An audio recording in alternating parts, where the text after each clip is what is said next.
Hello, everyone, and welcome to the Awaken to Wholeness Summit. I'm Val Silidker. We are launching the summit today with diving into the greatest story of our time, the universe story. We're going to be speaking with both Mary Evelyn Tucker and John Grimm, as well as mathematical evolutionary cosmologist Brian Swimme. Dr. Brian Thomas Swimme is director of the Center for the Story of the Universe and a professor at the California Institute of Integral Studies in San Francisco. He received his PhD from the Department of Mathematics at the University of Oregon in 1978 for work in gravitational dynamics. He brings the context of story to our understanding of the 13.7 billion year trajectory of the universe. Such a story, he feels, will assist in the emergence of a flourishing Earth community. Swimme is the author of one of my favorite books, The Hidden Heart of the Cosmos, and The Universe is a Green Dragon. He is co-author of The Universe Story, which is the result of the 10-year collaboration with cultural historian Thomas Berry, someone we're going to hear a lot about during the summit. Swimme is also the creator of 3 educational video series, Canticle to the Cosmos, The Earth's Imagination, and the Powers of the Universe. Most recently, he co-wrote and hosted the 60-minute film, Journey of the Universe, broadcast on PBS television stations nationwide. Brian Swimme, really, such Hi, an Val. honor. It's so exciting to have you here. So glad to be here. So glad to have you. Your work has literally informed so much of my life and my work and the depth of my own connection to the cosmos. And so I just want to start off by saying thank you. You're so welcome. I'm great. Glad to hear it. Thank you. Yeah, I feel like, this work and the reason why we're launching the summit with the universe story is because it is literally the deepest context, it's to hold us in understanding who we are on the most profound level and how we connect with everything around us. And I feel like from that space, we can talk about everything else. But it really begins by understanding that the consciousness from which we live our lives affects everything, determines, everything, creates this ripple effect into our world. Absolutely. Yeah. It is the context, the universe itself, and what we've learned about it. So I'm thrilled to be here. Yay. Awesome. So I feel like a great way to begin is I'd like to read a little something from the beginning of Journey of the Universe that's going to pretty much blow our minds right open, our hearts right open, and I think be a great entryway for us into the conversation. Great. With our empirical observations expanded by modern science, we are now realizing that our universe is a single immense energy event that began as a tiny speck that has unfolded over time to become galaxies and stars, palms and pelicans, the music of Bach, and each of us alive today. The great discovery of contemporary science is that the universe is not simply a place, but a story in which we are immersed, to which we belong, and out of which we arose. This story has the power to awaken us more deeply to who we are. For just as the Milky Way is the universe in the form of a galaxy, and an orchid is the universe in the form of a flower, we are the universe in the form of a human.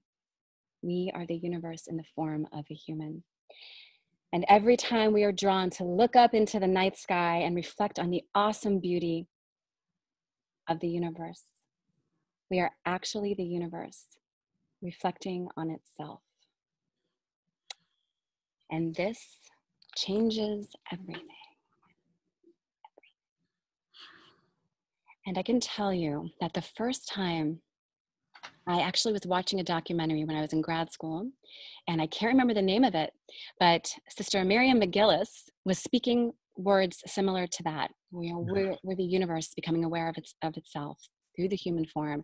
And it was like, there was this moment that I'm already on this path, studying with Joanna Macy, feeling into myself as earth, right? Expanding that sense of self. And all of a sudden, this just broke me wide open. Like I got it. It was like the words to something that I always felt inside of me. And I was so excited. And I ran to my best friend at the time, who was also really into, you know, deep ecology with me and all this. And I was like, listen to this. We're the universe reflecting on itself. And he was like, cool. And I'm like, no. Wait, let me say that again. You know, it was like this big moment for me. And I don't feel like I got to really like, nobody just like did cartwheels with me in that moment. But for me, it was like the biggest, the next thing you know, I'm asking the Oracle about Miriam McGillis, leading me to Genesis Farm. And I ended up diving in for a month in the immersion of the new cosmology, the work of Thomas Berry and Brian Swimme. And that was, you know, over a decade ago. And it really set me on an incredible journey, an incredible awakening in so many ways. And so I want to start off by asking you how you felt the first time you got this in your life, or just that aha moment. What was that like for you? And then what does it all mean? What does that mean, really? You know, when you speak, it brings it back. It's very similar for me in that when it really hit, there were two astonishing things. One was the nature of the universe itself. It's just so amazing. And the other astonishing thing was the fact that everyone wasn't just thinking about this all the time. I just couldn't believe when I finally realized what we now know. I couldn't believe that everything just kept moving forward like nothing had happened. So it was very similar to you, you know. But even that question of how is it that this understanding can penetrate into a human being, and then also what is it that might block it from penetrating in? And so really my life from that moment, that aha moment that you're describing, has been reflecting on that. How can I better tell the story so that it makes sense, so that it would get through. So we have all these layers in our consciousness. We talk about consumerism or materialism or a whole bunch of other things that we learn, and they keep us in a smaller frame of mind. So I really, that's all I think about. How did I had one moment of success, right? Was when my wife teaches second grade, and at this time she was teaching kindergarten, and she said, "Can you come in and tell the students the universe story?" And so I thought, here I am, and so they're 5-year-old kids, and there I am, and so I made up a little thing about how, all right, everyone, we're going to take off on a spaceship, and I want you to strap in now because we're going to take off, and so we launch off and I bring them into the universe, and then so I'm finding a way to tell the story, and this one point, and I'm telling them, a star had to create elements inside of itself, one by one. And then when it blew up, it sent all of these elements out, and those elements gathered together, and we are formed from them. And there was one little kid in the class, and as I was saying this, he was reaching up and he was touching his cheek. Oh, it just melted me down. In that moment, he was realizing that he had come out of a star, it's just, yeah. So I think it's a colossal insight that is going to be penetrating into the human species and altering things in a very big way. So that is, my experience was very similar to yours, Val. It's interesting that you mentioned that about the kindergarten children. I have a little boy, he's almost 3, and I read to him, there's a series that's The Universe Tells the Universe Story. Yes. Because, I'm sure you know it. Yes. And there's another book called The Everything Seed. I don't know that one. This is so good. Anybody out there listening with children, The Everything Seed and The Universe Tells the Universe Story. The Universe Tells the Universe Story are 3 books that talk about the born with a bang, you know, the universe, literally the universe story, everything was created. And then it talks about Earth, and then it talks about life. Mammals that morph, I think it's called, the last one. And Jennifer Morgan. Yes, Jennifer Morgan, thank you. And it's an incredible 3-part series that speaks to children about the universe. And so my son's name is Sagan. I thought you'd get a kick out of that. I love that. Yes. So I'm a little obsessed, right? But yes, it keeps it in the forefront of our consciousness, you know? Yeah. But yeah, it's I think that is such a powerful way to begin, right? Because we're born into this culture of consumerism. Like you say, it's like a religion of consumerism, where we're taught from young children not to contemplate the mysteries of the universe, but to contemplate how things give us our self-worth, you know, and how we need more and more things. And so somehow along the way, you know, we here in the modern Western culture have lost sight of the magnificence of who we are. And I think, in a sense, the role of humans. Yes. And I'd love to invite you to speak a little bit about that. You know, how do we see the role of the human? Well, that is really the ultimate question. It really is, because no matter what culture we're born into, the culture has an answer for that, and there are a variety of answers. And we usually don't ask the question. But it's there, and we've built our civilization around these questions. What's the role of the human? Now, there have been different approaches. We have Aristotle talking about a human being the rational animal, you know, and then there's the idea that we're the tool user, and that we're, so that we have different attempts. And I mean, it has to be said that right now, if you asked what is the role of the human in the universe, there is an answer. So I live in the United States of America, and our answer is it's something like our role is to educate ourselves, to learn an important skill, to become part of the workforce, and to build a comfortable life. I mean, it'd be something like that. But that alone isn't sufficient. One of the things, I was contacted by some computer companies, and one of their challenges is to keep the engineers with them. And what they're discovering is a kind of a widespread sense of meaninglessness. And these are people that are at the peak of the financial ladder. They're able to amass all kinds of money, but they themselves are left empty, because there has to be more than just earning a living and accumulating capital. So we sort of search around and ask, well, what is our ultimate meaning? And I came across an insight from Indians in South America, and they say simply this: you cannot become human unless you reflect upon the immensities of the universe.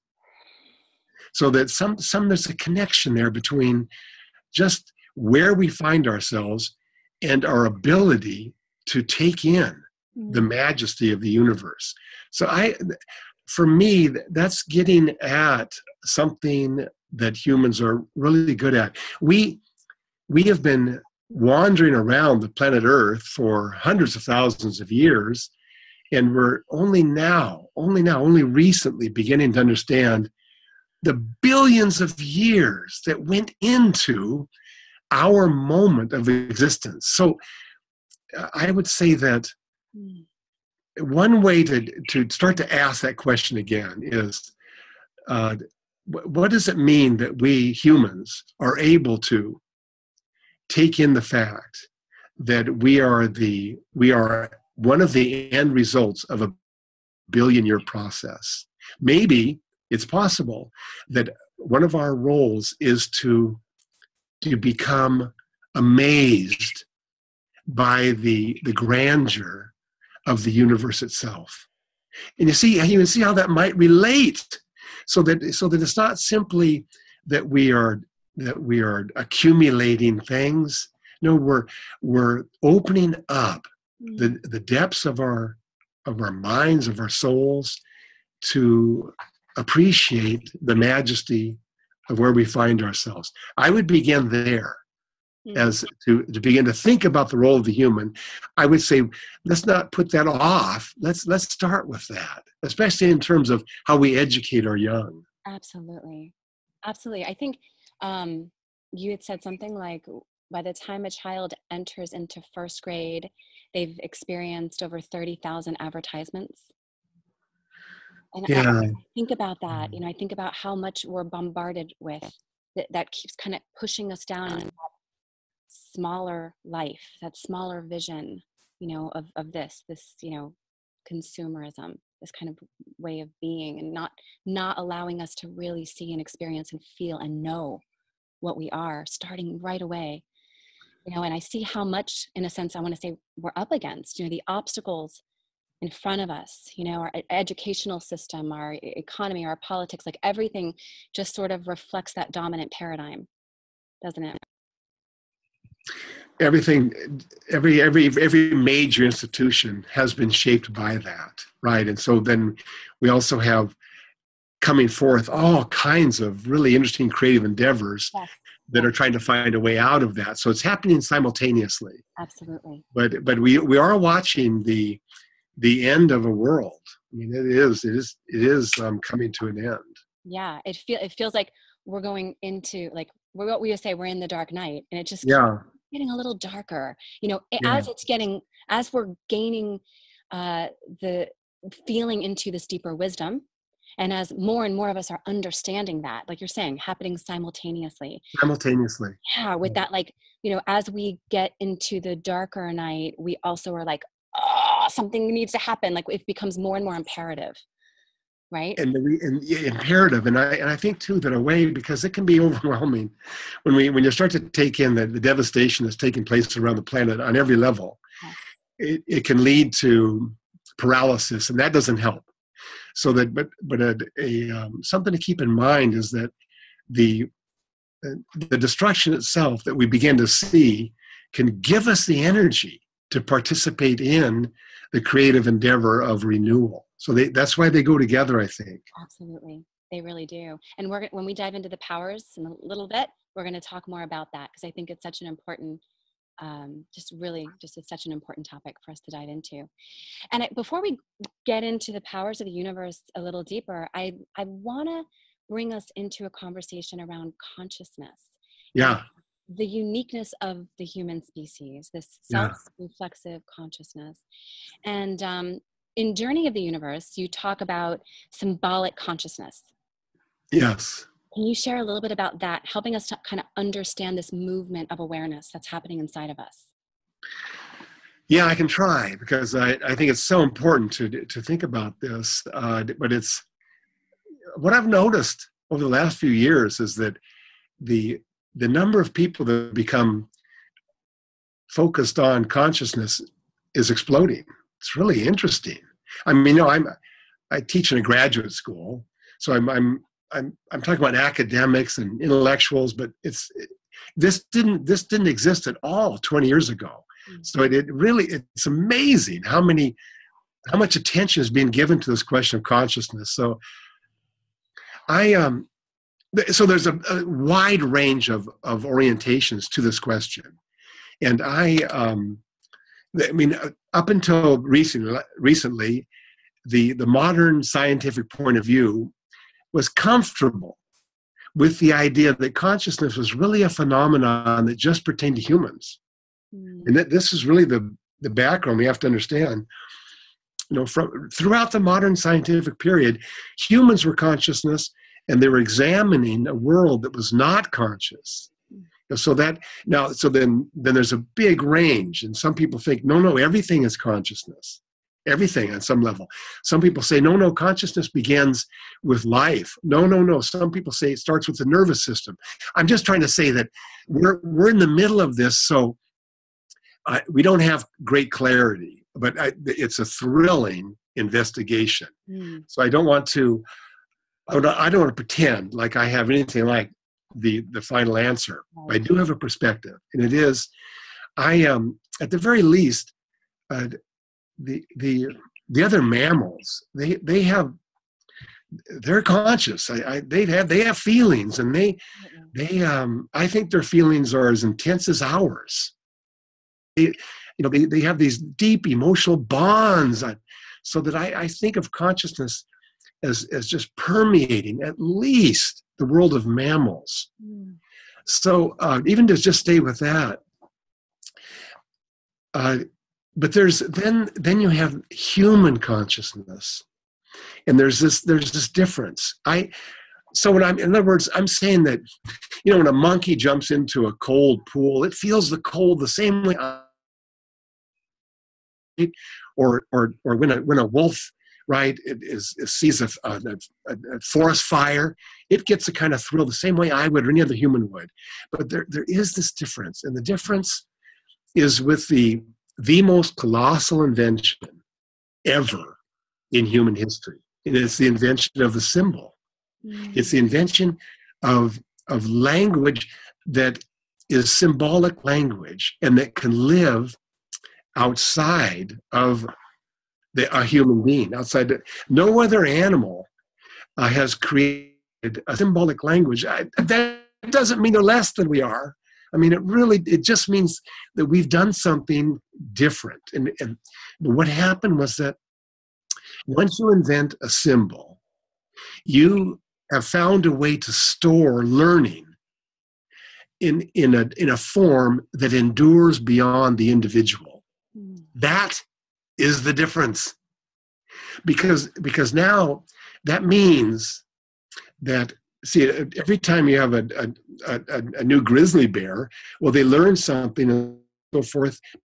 They die. All that learning dies out. Only what makes it into the genetic code is passed on, really. There's cultural learning as well between the mother grizzly and the babies, the youngsters. But there isn't a growing symbolic set of libraries and all the rest of it. So but with humans, we don't just have an individual mind. We have a mind that is 200,000 years old. That's the difference. That's what symbols enable. All of that learning grows and grows and grows. And so that's what enabled humans to outcompete every other species. We're no longer within the give and take in the natural discipline of a natural system. We have overwhelmed natural selection. I mean, it's a change. This is the first time in 3 billion years that a species has overwhelmed natural selection. And we've outcompeted everything. And so that's why there's no one that can slow us down. The difficulty is, so we have all of this power now with symbolic language, but what we don't have is a genetically based wisdom for dealing with it. So our challenge as a species is to create culturally the wisdom necessary for us to manage a power that is of the magnitude of an entire planet. That is, in one phrase, that is our challenge. You see, so we have over 7 billion humans, and so we have a population that's out of control. Well, you see, if the badgers had developed symbolic consciousness, they would have 7 billion badgers on the planet. We're trying to find a way to manage it. So the difficulty is that, and many thinkers have pointed this out, language is so powerful, it can imprison us. It can so bedazzle us that we end up living inside of it, by which I mean that the systems of language occupy our consciousness entirely. We live inside of theories. And so this is the way philosophers will talk about this, is that there's a first order reality, the universe, and then there's a second order reality, our language systems, which includes law, includes media, includes sports, all of that. And so so one way to talk about how to deal with symbolic consciousness is to see that what its power is to bring us more deeply into first order reality. Let me put it this way, is to say that all of our language enables us to actually understand that stars give birth to us. You see? So instead of just being completely mesmerized by the mathematics or the language, we can ride the symbols into this depth appreciation of the universe that gave birth to us. But if we don't do that, then we live entirely within an economic system, and it's all about accumulation of other symbols. Money is a symbolic. So then we get encapsulated by it, and we lose track. We think of the world as a bunch of resources. You see, so we lose that connection. So symbolic consciousness is a powerful new way for the human species to enter into a mode that is, I call it cosmological. We're no longer just one species among many. We're cosmological beings with a future that it's unknown to us, but it is, I think, magnificent.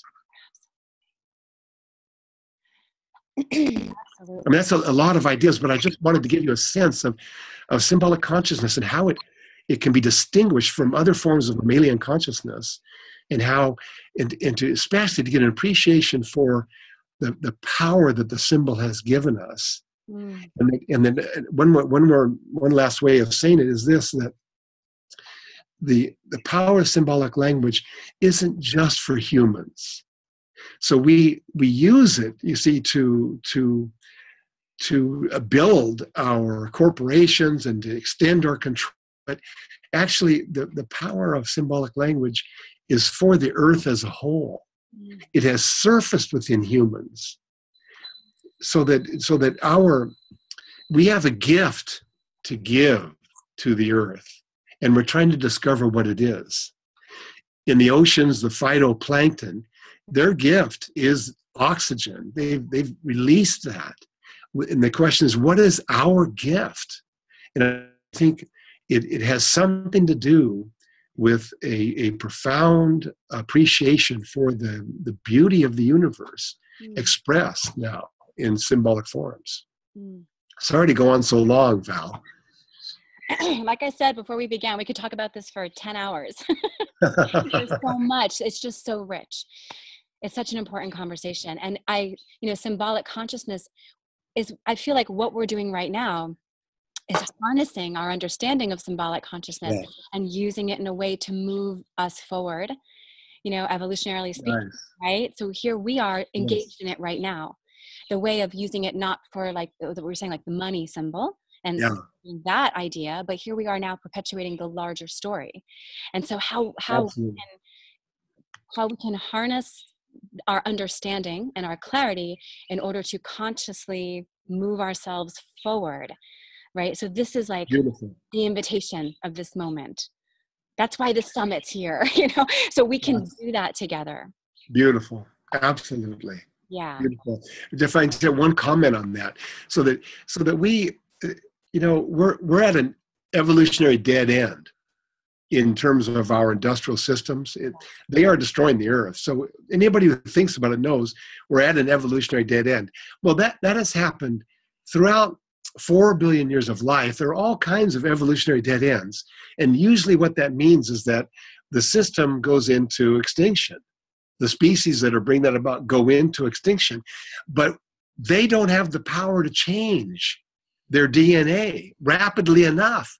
We do, because of symbolic consciousness, because of having a summit that suddenly the humans can understand and can actually alter their consciousness, their lives. I thank you. That's beautiful. Oh, yeah. And so then that brings us into this, what is this movement forward? So like, for instance, when the humans first started developing self-reflexive consciousness, how many years ago, Brian? About Well, we now think that at least humans with our DNA and our body type, 200,000 years. Okay, so 200,000 years ago, we're At starting to least. become aware We of gotta, ourselves, give or take, right? yes. Yes. Right. So then it started happening in a few species, a few humans, and then more and more. And then over a long period, deep time, right? We're expanding our sense of time. Over time, it became the dominant characteristic of the human species. Here we are. And now we're in this next movement, like this quantum leap forward, where here, we're engaged in this conversation. There are those of us in the human species that are becoming really aware of ourselves on this next level. And that's starting to spread, and we're getting so excited to share it and so passionate about, once we get it, like everybody needs to get this. So we're finding every way possible to share the information. And now, instead of being in just a couple humans, it's starting to be, spread into more and more humans. And it's like, what's going to happen first, right? The complete, devastation, annihilation of human species, or this quantum leap in consciousness towards a new speciation, a new human in a sense, without sounding too crazy or woo-woo, but like really like the next step of what it means to be human. Yes. Yeah. I think it's important too, like you bring up woo-woo. Yeah, I think it's important too to emphasize that what we're talking about is very grounded in our understanding of the universe, so that the human species can be described as the first species that can go through speciation without changing its anatomy. So that it is the case that the human species has gone through a number of speciation events. And some thinkers talk about the time when we were mythological, if you go back several thousand years. And then there was a time when we were the classical civilizations. So Jean Gebser, one philosopher, calls this the time of mentality. So it's healthy mentality.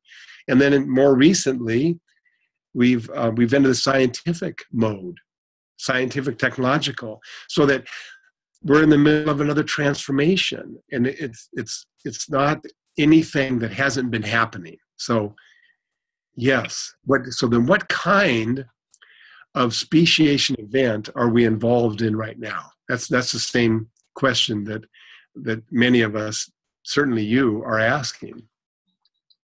Right. So with all of this, I feel like I feel like we have this sense. We've been unfolding for 13.7 billion years. There's this great intelligence, this great mystery that we're complexifying into, in a sense. Yeah. We're getting to know ourselves. We're understanding the self-reflexive consciousness and symbolic consciousness, and how to harness our understanding of that to move us forward by gaining a deeper context for ourselves as universe, and the contemplation of the great mystery. And so for me, the next logical step in our conversation right now is to now talk about what we've learned.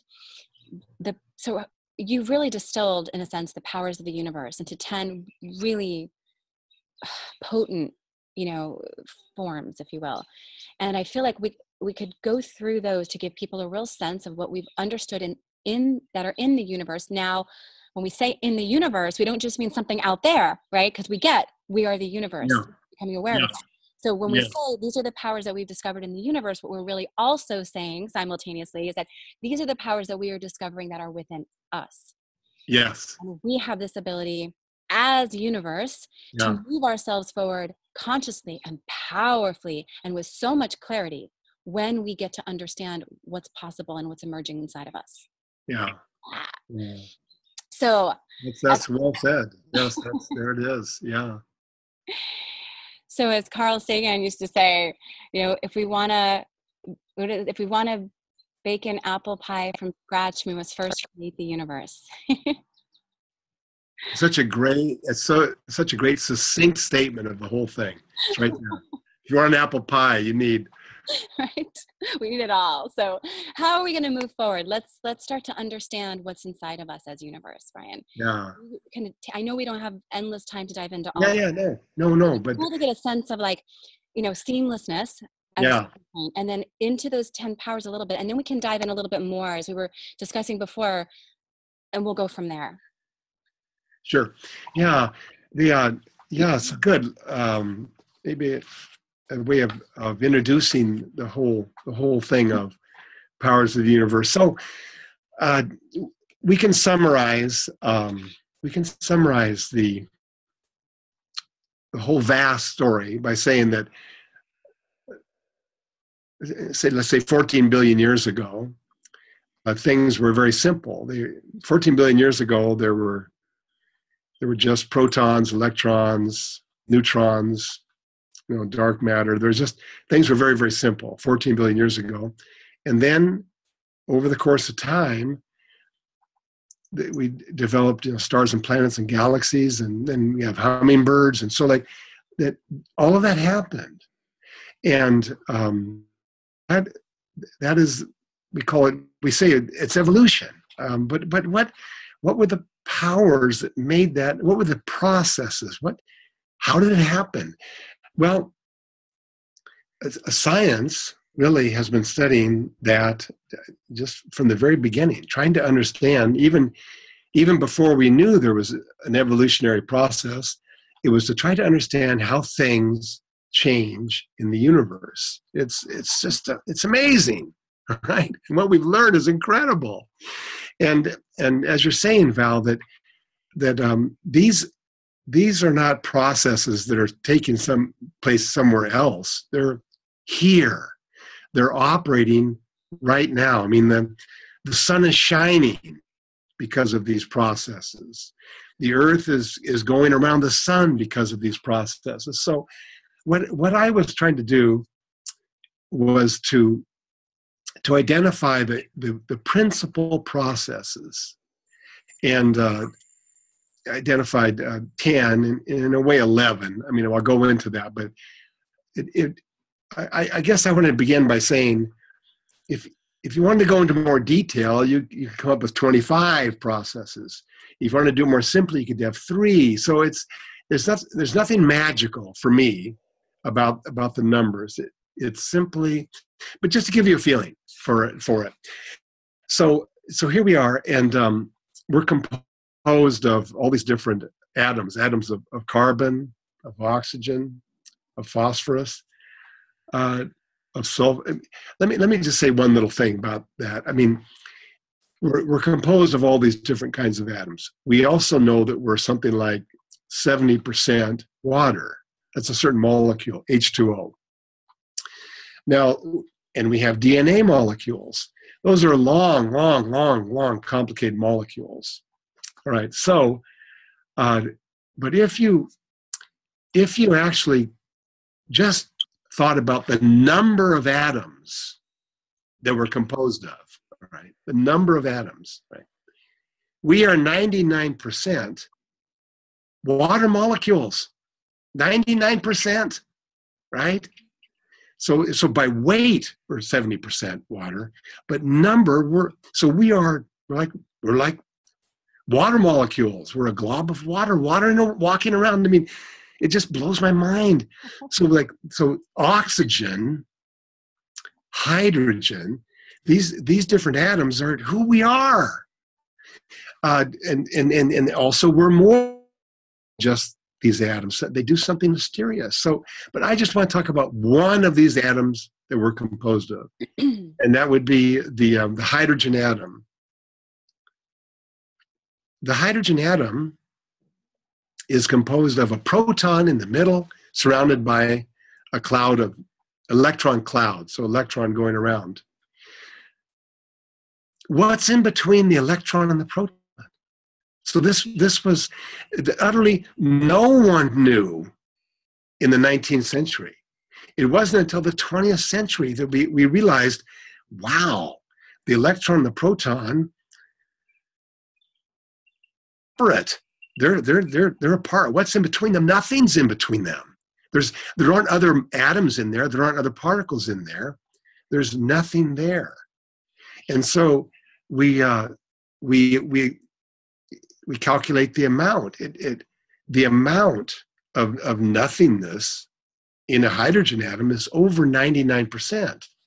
So it's largely empty. The same is true of the oxygen atom. So if you put hydrogen and oxygen together, it's 99% empty. So that we are 99% empty. That's like, that can be, I don't know, it's startling news for sure. But then the scientists discovered something about the emptiness. And I know I'm kind of stuttering. The reason I'm kind of stuttering is because even though I've thought about this most of my life, it still just amazes me. It just blows my mind. This goes back to the theoretical work of the British physicist Paul Dirac. And he was the first one to begin to suspect that what we call empty is actually a realm of generativity. So that elementary particles crop into existence. They just come into existence out of what we call the quantum vacuum. So I said we're 99% empty, but it's also the case that emptiness is the ground of all being. It's the ground that gives birth to the elementary particles. They come out of that. I mean,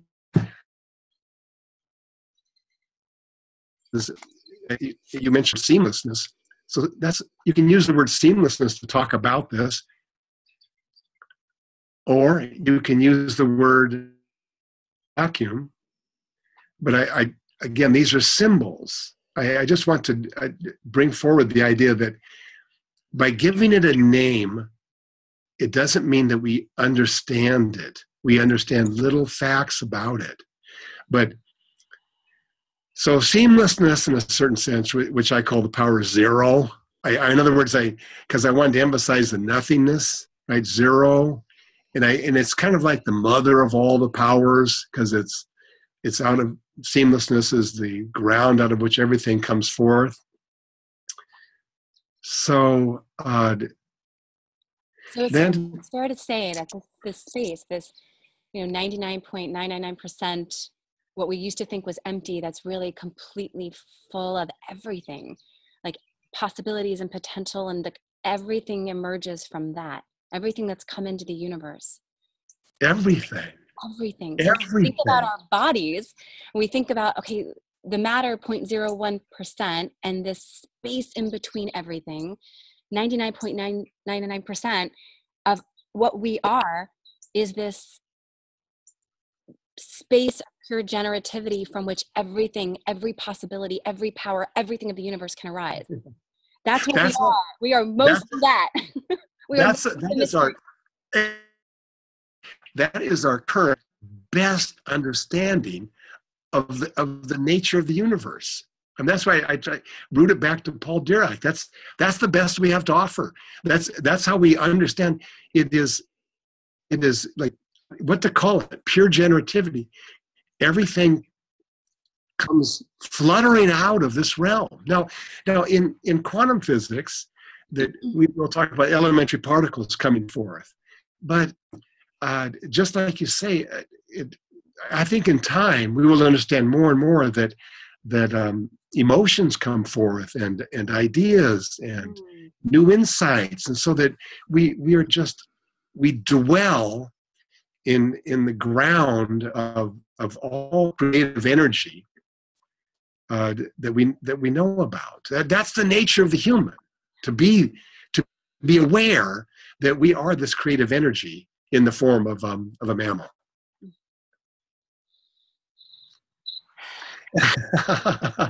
It's just, whoa. I mean, I just take that in and now plan your day. It's like, okay, right? So it's not a question of wow, maybe I'm creative. No. Everything in the universe is creative because everything is rooted in ultimate creativity.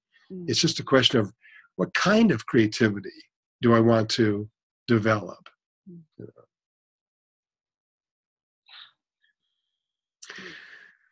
So that we can move and to so then we have these, we have particles emerge, and we have the development of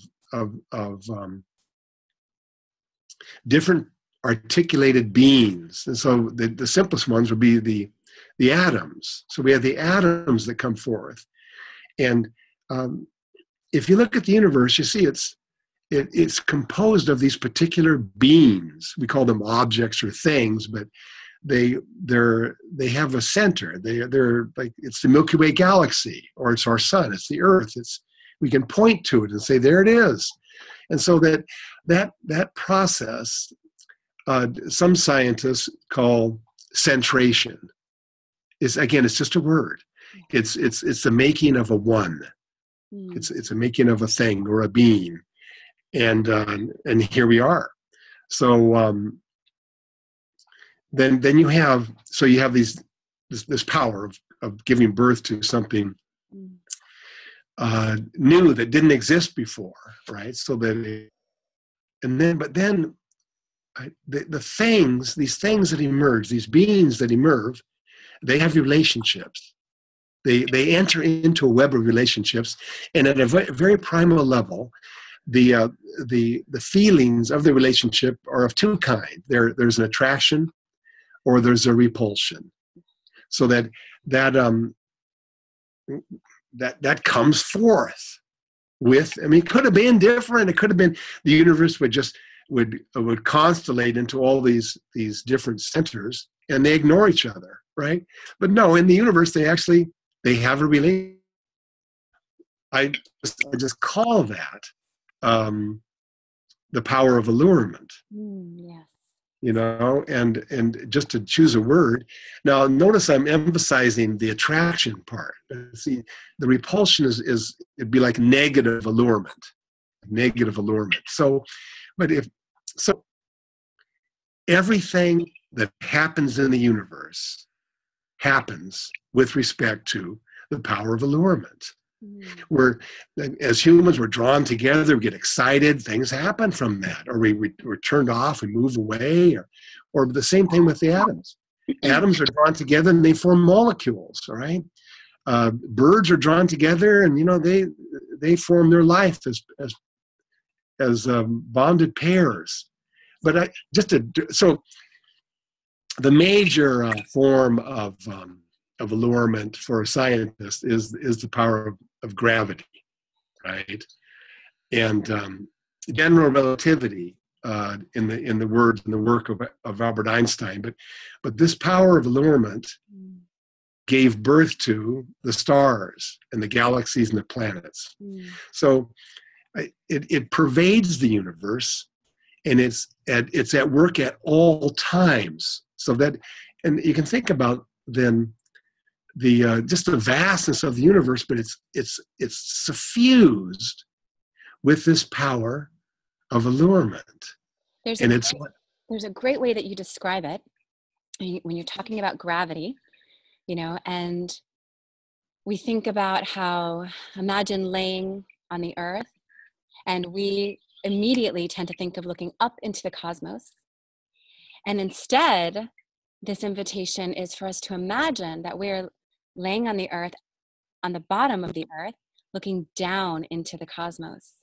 Because we very well might be what's up and down and left and right in the cosmos, but imagining that, and that we're looking down into the cosmos. And when we do that, we feel the power, the intense power of this invisible force of gravity holding us, always like pressing us into the earth.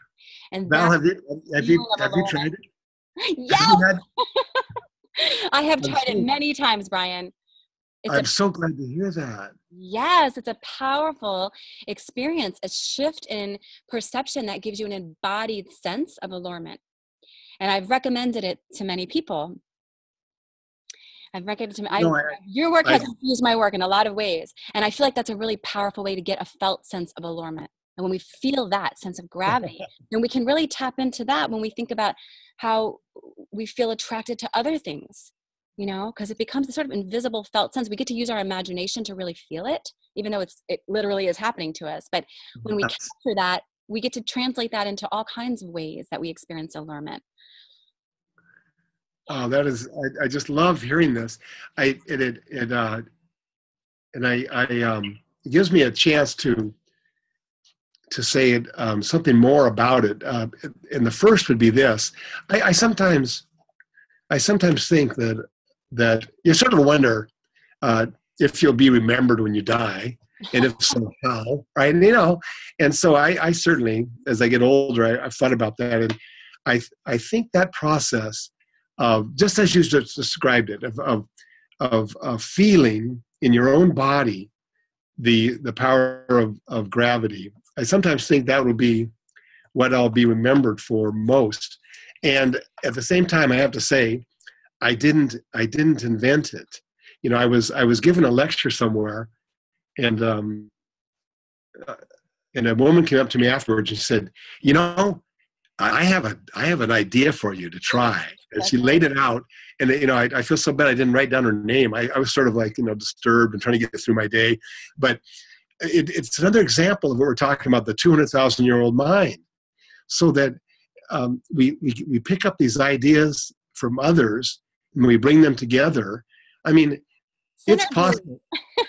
Synergy, yes, and the idea that we can come up with something, and then we can share it, and so suddenly it's all over the planet. All right, I mean, if there are people in the Philippines tomorrow that try this because of what you've put together, you see that the power of symbolic consciousness at work. And I just think it's thrilling to be part of this. It's possible that I don't have a single new idea, but I've paid attention and trying to draw together these things. But it is, for those of you that haven't tried it, just to go out at night and just to lie down and just to sit there and contemplate the stars. I mean, what could be more beautiful of a way to spend some time, is to contemplate the stars, and then just to do this moment of in your imagination, realizing that you might as well imagine you're at the bottom of the planet, because there is no up and down in space. And you just sit there and you're in the bottom of the planet, and you're beholding the stars below you. And the key thing is to think, if you could snap your fingers and turn off the allurement of the planet Earth, you would roar away into the stars. Yeah. I mean, that's a scientific statement. If you could somehow turn off the gravity of the Earth, the allurement of the stars would pull you away. You would fall down to them. And, well, just like Val said, when that experience comes to you, you realize, wow, you are the universe reflecting upon itself in human consciousness, and it is. I can't say that enough. Yes. It is. Yes. Right. And you go from, and that is one of the central moves of our time, is go from knowing about the universe to becoming the universe. Because in that moment, the allurement it's coursing through your consciousness, and you can feel it. Yeah. So that's allurement. I'll give you an example, because I feel like we need to also emphasize negative allurement, how important it is. Okay, so that just to get a feel for that, negative allurement is repulsion, and the most central or primary way to think about that from the point of view of physics is the electromagnetic interaction. So, for instance, like charges repel one another. Right. The charge of a proton is positive, the charge of a proton is a positive, and so protons will push themselves apart. And there it is, negative allurement. Now, but here's the amazing thing. The protons of our atoms are all very, very close together. So we have a very interesting situation, which we didn't know about until the 20th century. And that is that there is even though there's this negative allurement where the protons want to move apart, there's an allurement even more powerful than the electrical. And that's the strong nuclear interaction. So the strong nuclear allurement is holding all the protons together in every atom of our body. Now get this. If we could just turn off the strong nuclear interaction just for 1 second, our bodies would volatilize instantaneously. I mean, the protons would scatter apart, and we would be reduced to elementary particles instantaneously. The reason, I mean, what's the use of this thought experiment? It's to emphasize the point you're making, Val, is that when we talk about the universe and its powers, we're talking about what's going on inside of us as well as out in space. So. And it really brings me to thinking about like all these different pieces that are being held together, as you're saying, right? Through allurement. Yeah. How do I want to say this? Like, what is that mystery that brings us to life? You know, that if that disappeared, all of a sudden we would into every direction. But when we put it all together, we're not just a bunch of different pieces being held together. Like there's an animated force. There's an energy that it's like we're billions of cells. We're not just one organism, right? We're billions of cells in this magic, synergistic relationship. And somehow when you bring it all together, there's this life force. And when we die, there's this, right? The greatest question in the world, what happens? Where does that energy? The body just becomes this bunch of pieces then that break down and become food for other animals and lives on. And yet there's this energy, this life force, this great mystery that just does what, right? It's like the greatest question, but I feel like as we discuss this, we're getting closer somehow. It may bring us more questions, but that's the fun of it, It is, absolutely. But just to stay with that for a minute, so what is the force, what is the power, what is the process that brings forth a self, let's call it, all right? Yeah. Out of the disparate parts. We could say a whole, right? Out of the parts, but we could also say a self. And that would be a cutting edge in science. In the late 20th century and into the 21st century, one of the most exciting areas in sciences can be called science. Also, can be called what? Sorry, we lost you for a second. Complexity science. Complexity science. It goes by different names, but complexity science, nonlinear dynamics, self-organizing dynamics. But one way to talk about it is, as you're saying, it's when you have the parts come together, then they give rise to a whole. And the whole is something that is dependent upon, but that is more than the parts themselves. Just to pick on, to choose an example, and by the way, we have now moved from the into the third power, emergence. Okay, so that when you have the different parts that are brought, they're drawn together, and when they come together, they can at times ignite a new self, a new whole, a new being.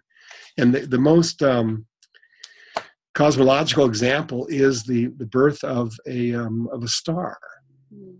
So you have you can even tell the story of the powers up to this point. So you have out of the creative void, you have the elementary particles emerging. All right, and then they find themselves as these constellated energy events.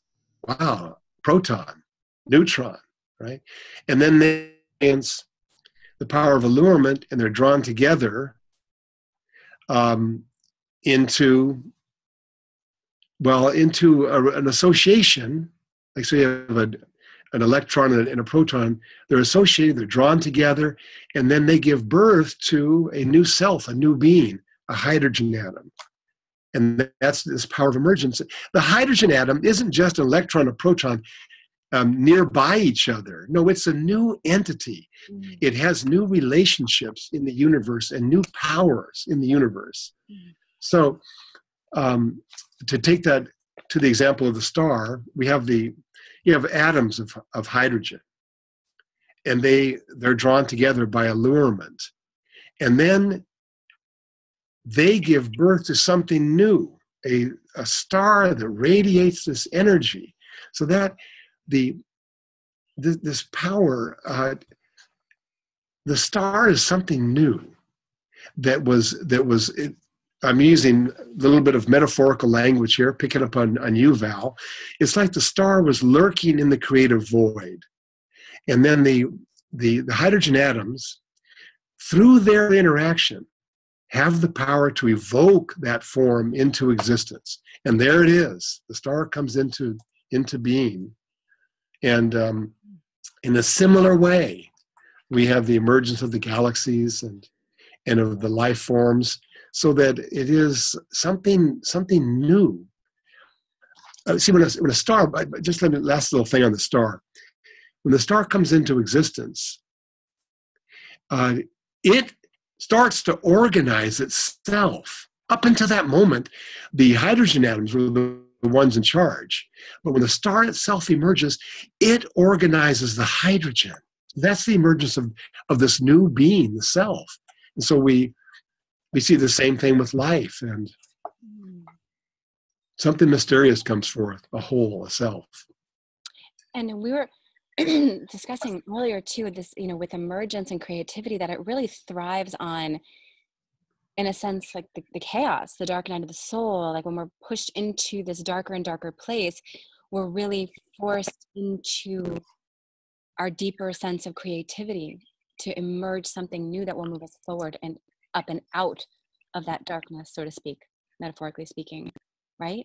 So this Yes. is tapping into this power of creativity and emergence, and how it sort of becomes like the answer to the tension. Yeah, very nice, very nice. Yeah, and to put it in terms of, not that we need to, but just because we're going through the powers, to put it in terms of the powers, you've moved into talking about the power of cataclysm. I mean, that would be there. You could use different words, but I mean, you could say the power of death, Right? the power of annihilation. Right. I mean, it is, in a certain sense. You look around the universe, and destruction and creativity are both happening. So it is, in the context of the universe, death is something that the universe invented. I think that is a way I'd like to say it. I mean, it is death. A death can be a death for a living being can be an accident. I mean, a boulder could roll down a mountain and kill a squirrel. That's an accidental death. But even if everything goes well, the squirrel lives a full life. The squirrel will die, because death is part of the epigenetic program of the DNA. Now, so that it gives you pause. Like, so death isn't it's a mistake or a failing. In our industrial society, we have the sense of death being a failure, and that we have to somehow find a way around death. So we have these crazy experiments of people freezing themselves for hoping that when they come back, death and destruction. An obsession to avoid cataclysm at all costs. Like, we don't want to face, it feels scary to think about death. It feels scary to think about breaking down, our bodies breaking down, the world around us. I think in so many ways, we turn away from these things. Yes. We think, the great, Joanna Macy and many others are talking about this movement right now as the great turning.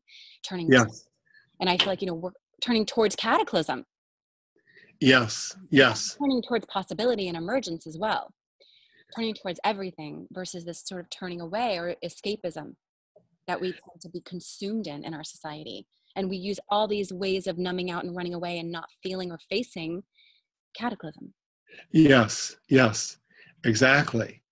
And so the opportunity the opportunity of seeing things in terms of the universe as a whole is to recognize that the cataclysm is the way the universe operates. I mean,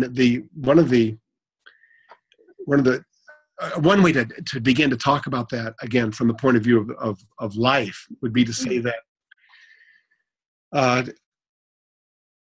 of all the species that have existed over 4 billion years, over 99% of them have gone extinct. So the way life is moving involves extinction. I mean, I find this really worth reflecting on, especially the state of our world right now, where we're in the state of mass extinction. You know, we're yes, we're literally, like, I mean, my lifetime, 40 something years, like here, I've never experienced as much of that. And what used to be like kind of quietly scientists talking about it is now mainstream news. This yes, destruction. Yes. yes, exactly. Yes, yeah. That discovery that we're actually in the middle of not just of a few extinctions, but a mass extinction. That was one of the big moments of my life, and it can be a huge moment for anyone. I mean, we didn't know there were any extinctions on the planet Earth until the early 19th century. Now, that you see, it's so recent, right? So I mean, that alone it amazes me that I mean, you know, Confucius, the Buddha, Plato, all these great thinkers did not know that a species would go extinct. It wasn't until the very, very late 18th century, early 19th century, the humans began to realize that species actually go out of the life system. You know, one of the reasons Thomas Jefferson was in favor of the Louisiana Purchase. So those of you that are not American, I mean, United States was just part of the continent, and then there was an opportunity to buy a huge chunk of the North American continent. And Thomas Jefferson was thrilled about this. And one of the reasons he was thrilled is because he thought maybe we would find some dinosaurs. God, it just blows my mind. Yeah. I mean, they found these great big bones, you know, elsewhere. And well, where'd they all go? So my point is that that in that time we lived within a worldview that thought that species were always here. Now we see that in the evolutionary process, all of these species come forth, and very, very many of them end up going extinct. So then the question is why? And the at least the reflection of some biologists is that it enables new forms to come forth. So that we have, you had, the dinosaurs were fantastic, but they crowded, they filled up all of the niches of the planet, so that there wasn't any possibility for the mammals to come forth. So it's not like life designed this mass extinction, but when it happened, it enabled the mammals to take off and flourish. Right. And so that is the way in which our life operates. We find ourselves now in a mass extinction. It's part of what I meant earlier on when I said we're at the end of an era. Yes. And in that, Brian, too, sorry to jump in, but like thinking about the human species now completely dominating this planet, pushing other species out of their environments, right? You know, so because we're at 7 billion plus, you know, people have this idea, oh, we can fit how many ever more humans, but we forget about diversity and the importance of how everything works together and has been built on that for millions of years. So here we are now, the humans sort of taking over the planet like the dinosaurs did, creating this mass extinction that's now our fault, right? Yeah. not our story, it's the human's choices with this limited sense of self, right? Wonder what's going to happen. Like, I just wonder what's going to happen here. Like, is life, as life is learning and trying new things in the great experiment that we're all part of, is it time for the humans to move out of the way so a new species can arise? I mean, it's just so interesting, the questions that arise from the patterns that we've seen through understanding this, It is. Just to give you one of the ideas of Thomas Berry. So he's asking the question too. So we have all this, things are coming to an end, and what is emerging? And he had a very interesting idea of what is emerging.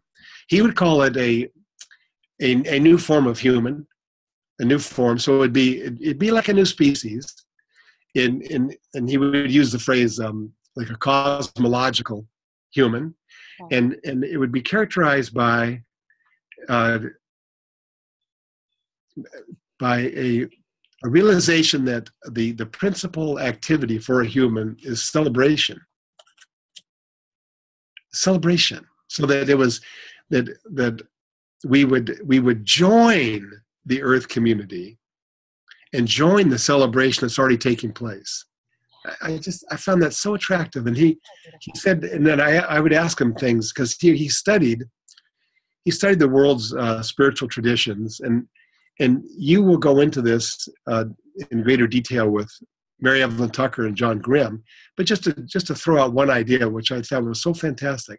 I would ask him about the world's spiritual traditions and which of them, he said all of them will be important, but the principal source for spiritual energy in the emergent era will be the animals. We will come to see their profound beauty, and they will be the source. They will be our spiritual guides. I love that. Beautiful. Yeah. And so this idea, of what's emerging in this time, and then just to move into maybe just thinking about homeostasis. I'm thinking about the next power. Let's say next. They're not really in any order, but the next power, and how like the earth, like when we think of homeostasis, I'm jumping into your next power, Brian. Here we go. When I think about homeostasis, and I think in general, we think about, creating that sense of balance that allows life to thrive. So like in our own bodies, 98.6 is this temperature that we tend to hover at that creates the optimum condition for life. And if it gets too high, parts of the system kick in to bring us back into that healthy zone. And so when we look at Earth as a living system, we can also see that at play with the different parts of the earth kicking in, with the salinity in the ocean, how things become balanced by the organisms that absorb this salt. And, we see it at play all over the place. And I'm introducing homeostasis for you. Yeah, beautiful. Because I'm thinking about, that things are shifting so radically right now.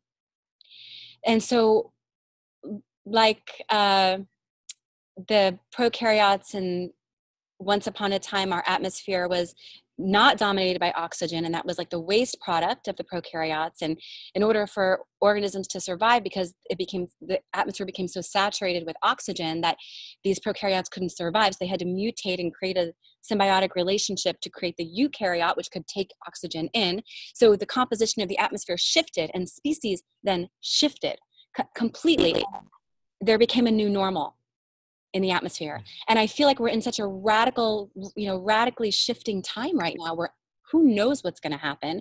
And I'm so curious to your opinion on it, where you think we're heading, as far as, is there going to be a new normal? The earth is trying to find a balance in all this chaos. What are your thoughts on that? Like what's happening right now regarding the power of homeostasis? What do you see? That's, I love the way you summarize. It's just, that's exactly it. And then I would say too that just the same way you said with the change, when you have the eukaryotic cells come forth, everything adjusted, so that everything began to enter into this change.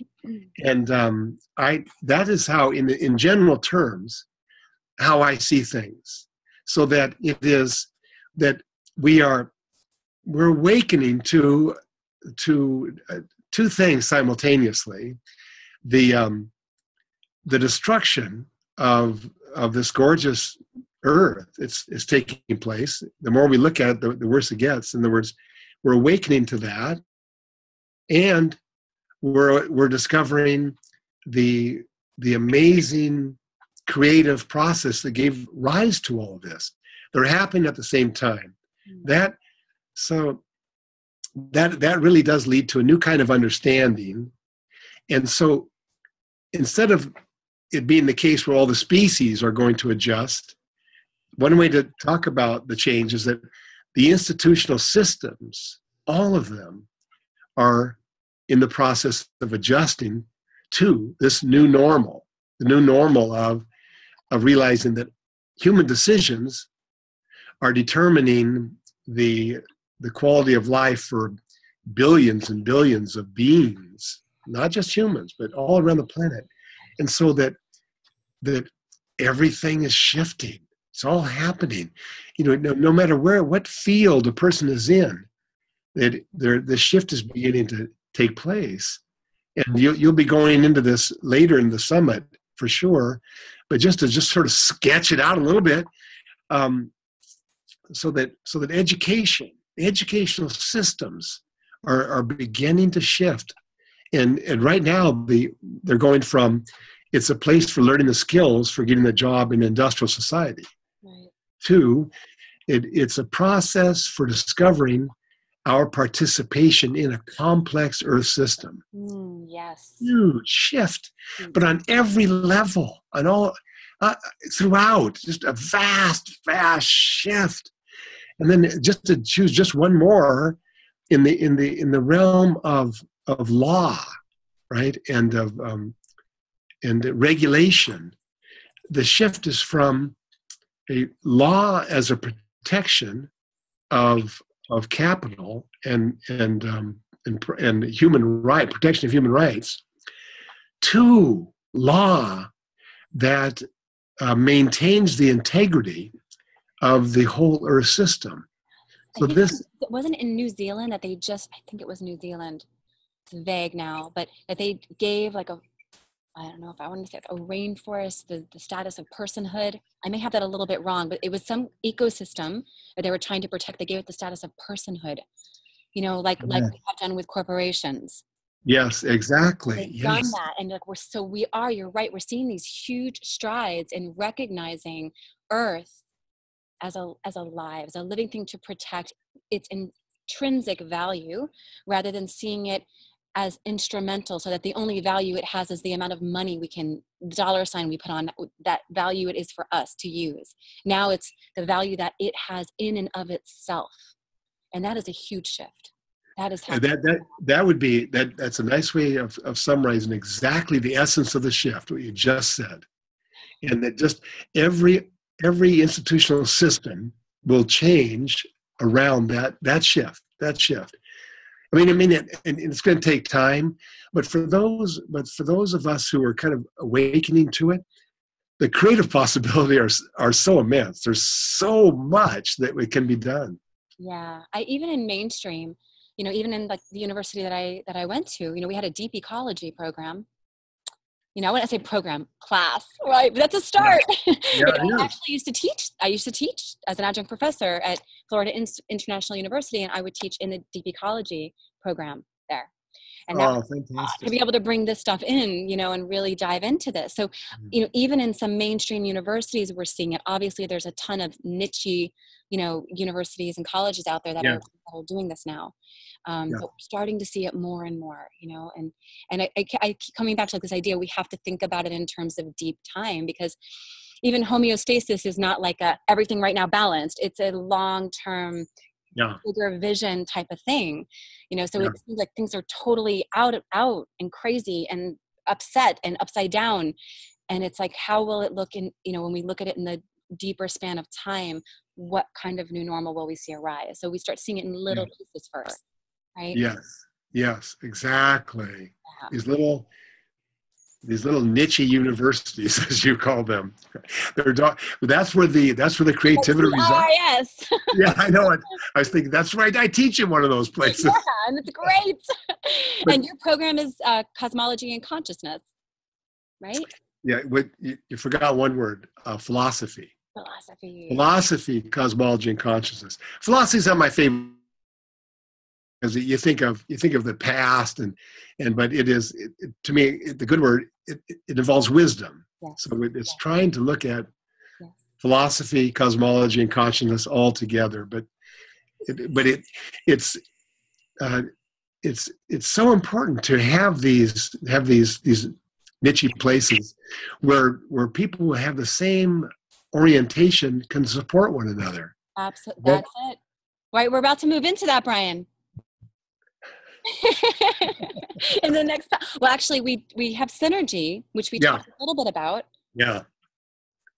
Yes. Well, yeah. Synergy. Now, synergy would be,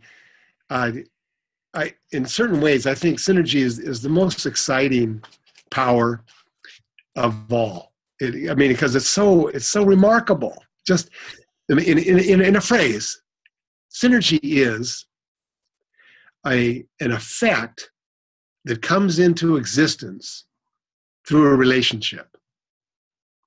So it is something real that comes forth that doesn't exist in the component parts. It only exists when the component parts are brought into relationship. It means that relationship is fundamental. It's not something later or added on. It's, in philosophical terms, it's ontological, or it's primal, right? And here's my favorite example of synergy. It's so simple, and it still blows my mind. You have, we've been talking about elementary particles. And so you have a proton and you have a neutron, all right? Now, the neutron is unstable. So after a few minutes, a neutron will decay into other elementary particles. And this happens all the time. But if you take a neutron and you bring it into relationship with the proton, that neutron can exist for billions of years. The relationship enables a being to persist for billions of years. If you take away the relationship, it dissolves. Now, that is, it's like the essence of life. Bring together all of these atoms and you form an oak tree. Well, the oak tree is something new. It's like this new power in the universe. If you just move those molecules just 1/10 of an inch in different directions, it goes away. So that, in a phrase, is what synergy is about. It's about the power that comes from relationship. So going back to the idea that we led into this, when humans get together with people with whom they can synergize, so there has to be enough of a resonance so you can enter into a deep relationship. What takes place in their midst takes place there in the midst and not when they're apart. Right. And all of us have had this experience, and just to call it a power is to just bring those moments into the fore. I've already talked about the birth of a star. If you have an atom, it's not a star. If you have 1,000 atoms, it's not a star. You need 10 to the 57th atoms brought together, and a star comes forth. It's like, so it's an effect that comes out of the relationships. A star, just brilliantly burning and everything, it doesn't exist in the parts, only in their synergistic relationships. Yeah. I think in a way that I think I've thought about it before, which is kind of just a really simple thing, is just the idea of brainstorming with other people. Where, like, if you sit there and think about ideas yourself, and you might come up with some really great ideas. And when you come, whenever I, come together with a group of a few people or even one other person, and you start having an idea and that makes them think of another idea. And then all of a sudden something totally radically new is born, a new idea, a new project, a new something, because of the two of you and all the knowledge and all the wisdom of your experience coming together to create this new thing. So like I always tell people, if you want to think of something new, go talk about it with some people and let them brainstorm with you and see what wants to emerge from the combination and the synergy of our wisdom. So I love, like, it's another way that I love to look at synergy and at play, like in our day-to-day lives. I just love that. Exactly. No, it's so, it's why, another, I just want to just stay with that idea because I love it so much. So yeah, the allurement between like two people, and they're drawn together, and through their relationship, a new human being can be born. All right. Well, in other words, there's an example of synergy at work. It's the one of the components alone isn't enough. But if you bring them together, you have this amazing synergy. So we have sexual reproduction, but it's very much the same power when you have a group of people that have that kind of resonance that you're talking about. Right. And they're drawn together. And I think the excitement that we feel when we discover what we call you can call them conversational partners or soulmates or just professional colleagues, whatever it is. When we find people with that kind of deep resonance, it's analogous to sexual excitement. It really is. It's like this. And using a word from the world of philosophy is eros, and this was the word that Plato would use when he's talking about this power. We've reduced the word down to just sex, but eros was this power that would draw people together to give birth to something that's new. So it's like we're giving birth to new forms of ideas, and it's so thrilling. Yeah, there's so many ways to see it at play, to express it. Yeah, on an everyday life, But actually, the opposite is also there. Is that this has to be said that when sometimes there's a negative synergy. There's a negative synergy as well, and that is when we're talking to certain people and we're revealing our most exciting ideas, and their response can just kill it. You feel embarrassed and ashamed of yourself for being so stupid, and so there's discernment is necessary. Yeah, that's really important. I'm so glad you said that. It's really important to think about. And so, then on a very practical level, it invites us to consider the company that we keep, and especially in the space of creativity, and we want to play with that, and to who are the people that we're really feeling that connection with, that we I don't want to say that we can vibe with and play with in that way. The people that constantly shoot us down are not the people that we want to come around and share that new brilliant idea with, right? No, it's not a good idea.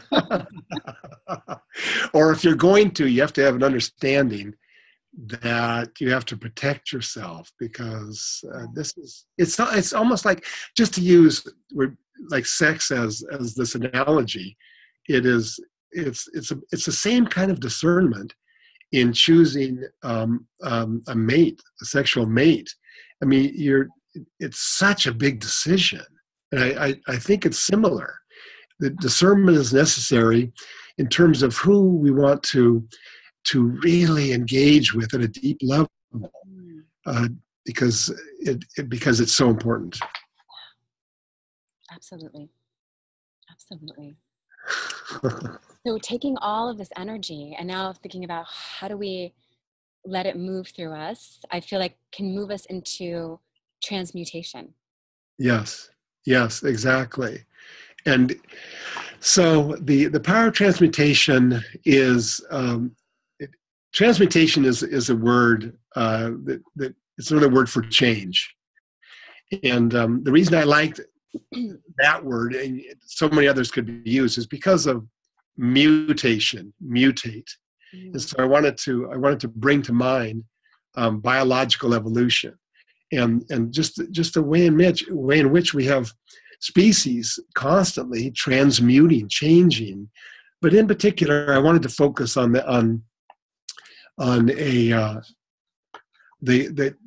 bring up the idea of one particular being changing, so that in the biological world, this process is called development or epigenesis. So you start off with a fertilized egg, and then it goes through these different changes, and we recognize you have a young horse, then you have an adult horse, an old horse.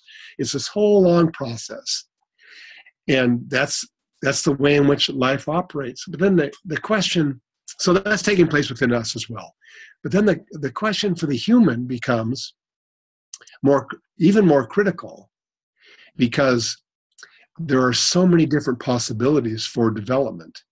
We make decisions about what we're going to become in a way that many insects don't. They have fewer options available to them.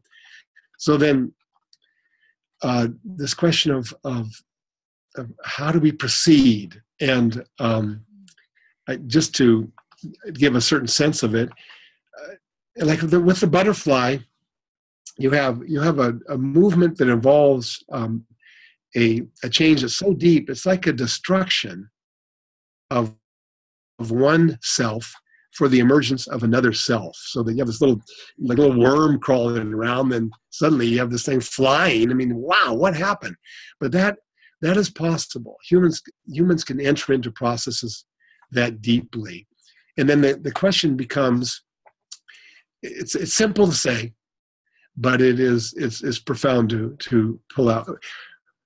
What is the deepest dream that surfaces within us? What is the deepest dream? How do we, and even to identify that is a real achievement. So we're drawn by different visions and different archetypes, draws, and to discern, to choose among them. What is it?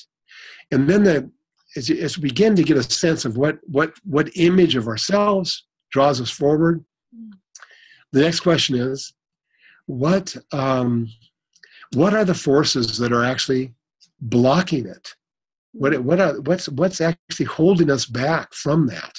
And how can those things that are holding us back and challenging us actually sort of create the push that moves us into our greatness? Exactly. So to use through the power of consciousness, to realize that what is holding us back can become part of the energy that pushes us out into another way of being ourselves. So it is to identify that. If we don't identify what is holding us back, we will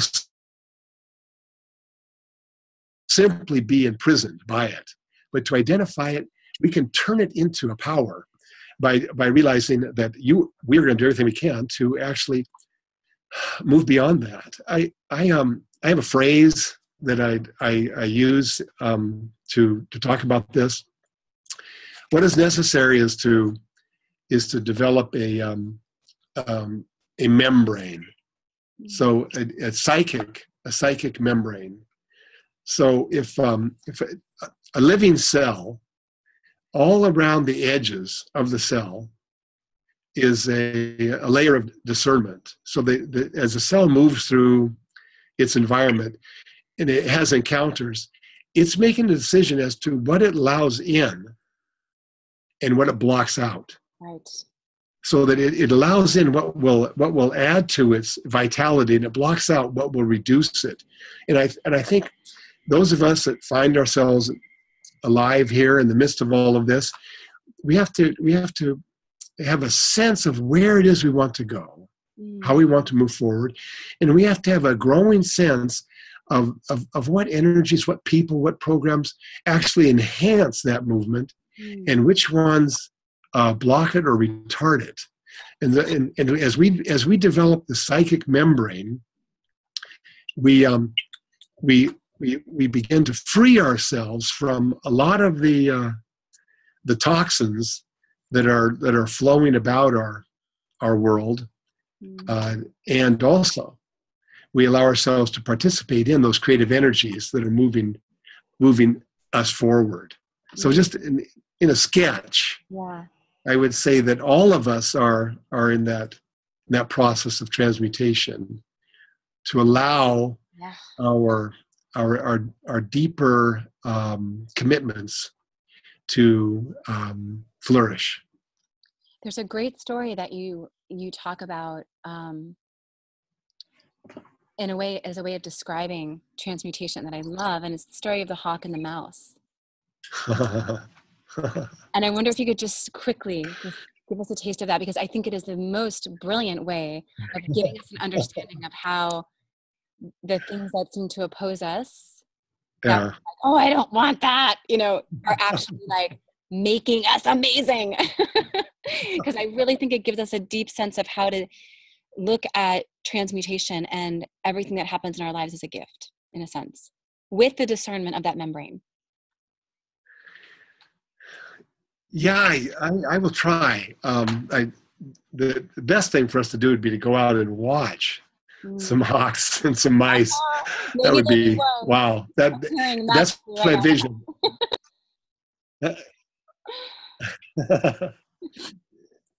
But just to give a sense of it, so you have this what we call a antagonistic relationship of predator prey, the hawk and the mouse, and so the hawk. If you ask the hawk about its life, and it could talk, who knows what it would say? All right.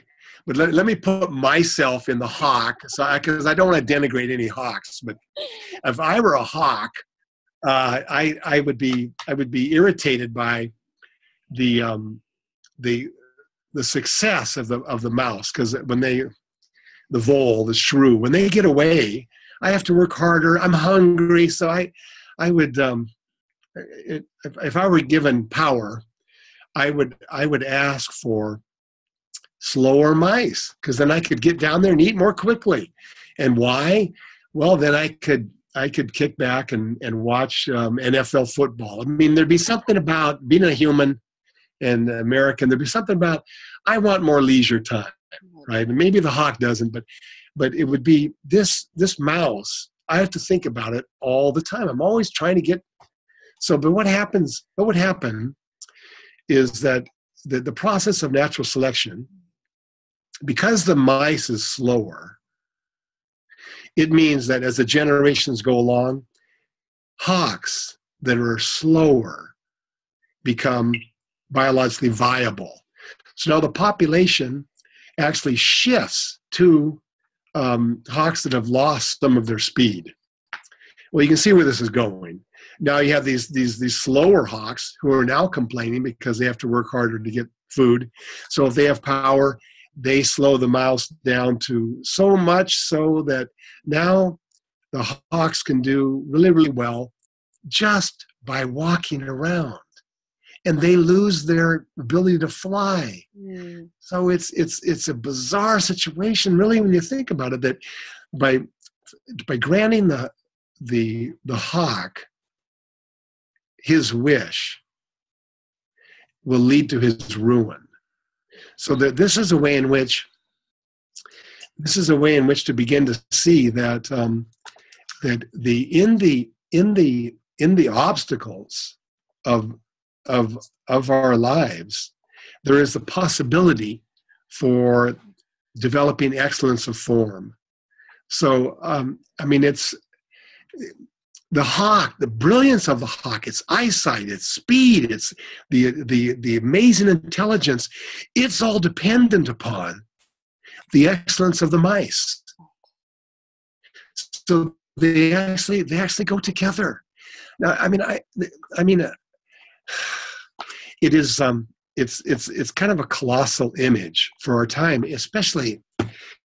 We are so divisive right now. I'm talking now when I say we, I'm talking about United States of America, but it's true in other places of the world. But I just want to talk about ourselves. We are so split.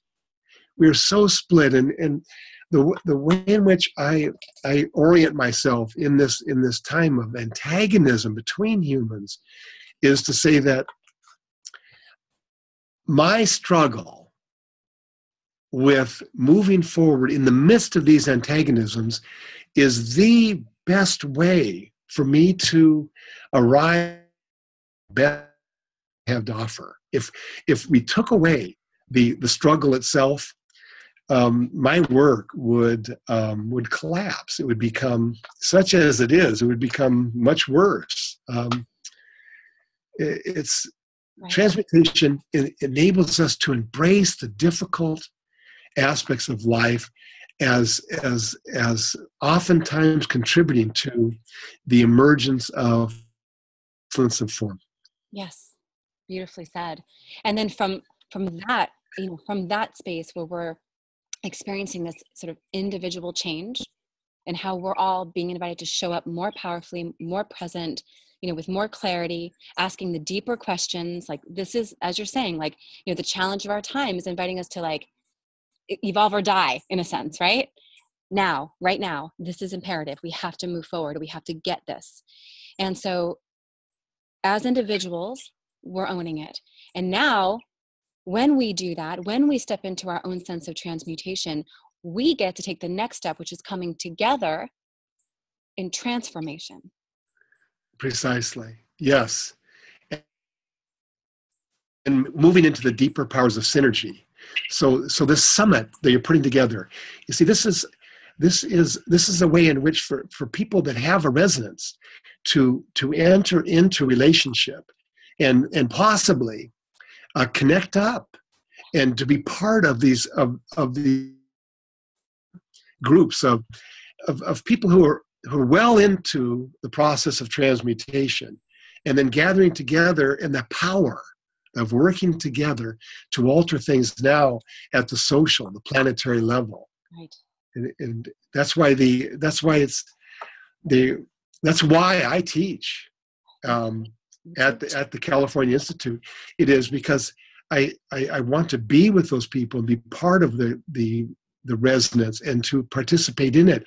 And this is happening all over it. And that's why I'm thrilled that you are carrying this out, Val, with the summit. And it will also excite others to follow your lead and to be part of this. It is this would be part of evolution that we call cultural evolution. And here's just a phrase: cultural evolution is 100,000 times faster than genetic evolution. So this is the power of transformation. Oh, absolutely. It is that we are making happen, that you are making happen. Yeah. Thank you. No, thank you.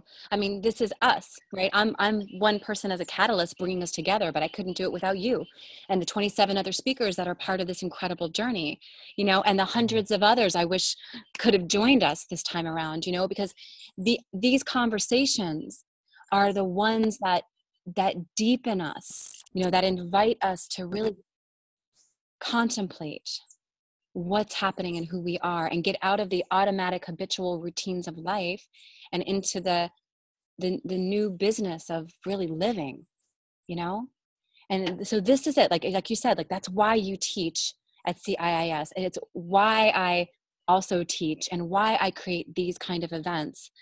Everything that I do, whether it's in person, whether it's an intimate workshop, whether it's with my coaching with my clients and groups, or these large scale transformational events, is all for one reason: to deepen the conversation. Beautiful. Beautiful. Yes, exactly. This and then this I'm sure that that you'll be speaking about this with the this amazing thing that Mary Evelyn Tucker and John Grimm have put together, the MOOC, the Massive Open Online Course. Yes. I mean, it's the same work that you are doing from a slightly different venue, but it's just amazing to see. We're talking about something taking place at a planetary level, Yes. and to be part of it is a thrill. It is a thrill. So here's the great invitation, for us to then come together and create these, the shift in our cultural DNA, and really create the evolutionary shift. And that's the power of transformation. And just Yeah, to continue moving us, there's yeah, two more powers that we haven't talked about. And one is the power of interrelatedness. yes, yes. Interrelatedness, and this would be the ecological insight that just to give you how I got into this, the into ecology and to interrelatedness was I was a sophomore at Santa Clara University studying physics, and the professor gave a really weird assignment. He said well, it's a bit strange. He said with Caesar's last breath, when he said et tu Brute, apparently, with Caesar's last breath, how many of those molecules do we breathe with each breath we take? Now, that was news to me. That you're Caesar, he takes his last breath, and that I'm breathing not just sort of air, but I'm actually breathing molecules he breathed out.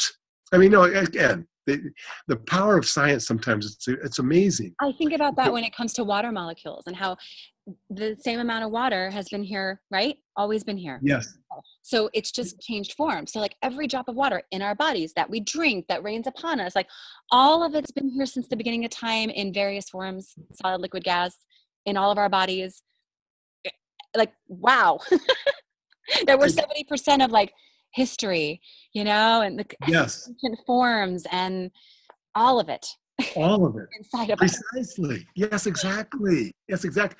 And even for us to take a breath means, we used our lungs, but the lungs were invented by fish. God. So the fish are here.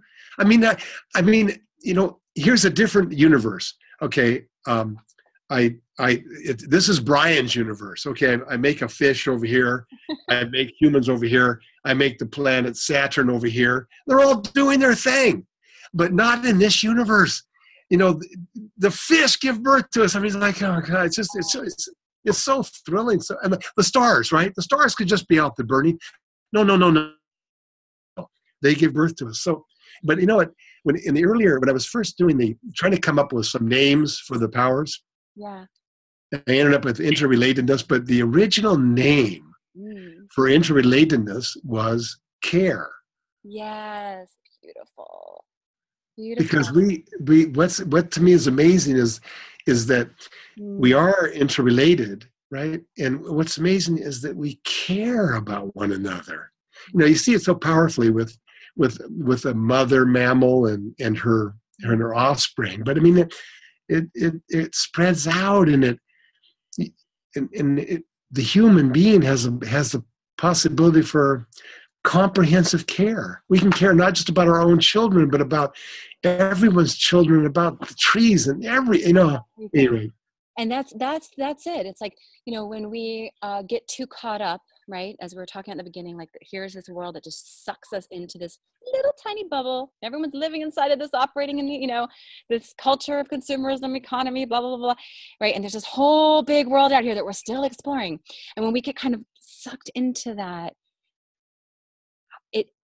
how it completely sort of disconnects us from feeling with the rest of the world. But when we break out of that, it's like empathy, galore. Like all of a sudden we feel with, the definition of empathy, right? Feeling with the trees, and feeling with the planet, and feeling with other animals, right? Humans are animals too.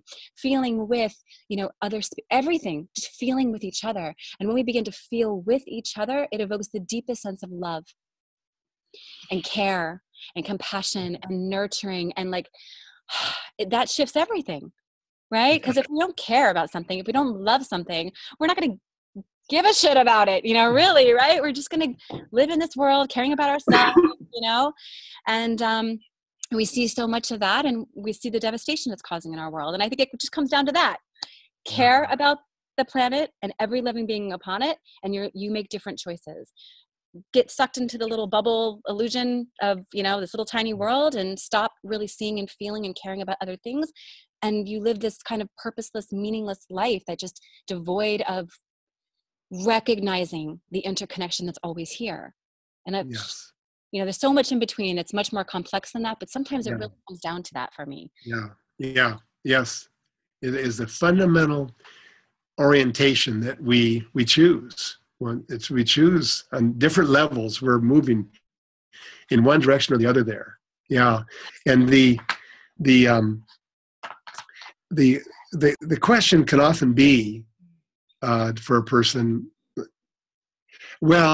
care is nice, and it's what humans feel, but the universe is an empty place. Not empty. It's a place without meaning, and certainly without care.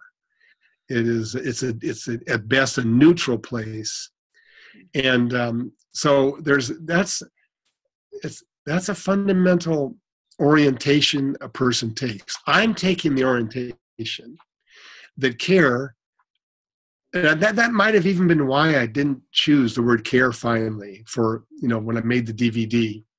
I used a safer word, interconnectedness, because it's clear you can demonstrate interconnectedness. But what I personally believe is that the nature of our connections the nature is related to care, and that care. Brian, can I interject one thought right there? Yeah. Because it's making me think about homeostasis, and I don't know where, I remember either hearing you or reading something that homeostasis is the way that the universe preserves that which it cares about, that which it finds important. Is that right? Like it maintains that which it finds important. And so it may not be care in the sense that we think about it, like a mother nurturing her child, but there is a sense of care in that way where, the universe is here exploring and experimenting and learning, and then, woo, this works really well. Of course, we're like projecting our own things. But still, there's a sense of like, this works really well, I want to maintain it. So it creates sort of this homeostasis, is this way of maintaining and preserving and moving that forward in a way. So I feel like there really is a sense of care in the universe, with maybe a slightly different definition of care, but still that sense of, maintaining what is important. You are really good.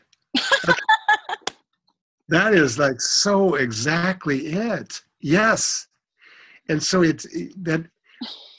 we can begin to see care in different levels, different forms, so that the earth itself, it cares. It cares. Cares about what really works, what's valuable. And it's not like, so like you say, we can use anthropomorphic language. Right, which I'm sure we're doing.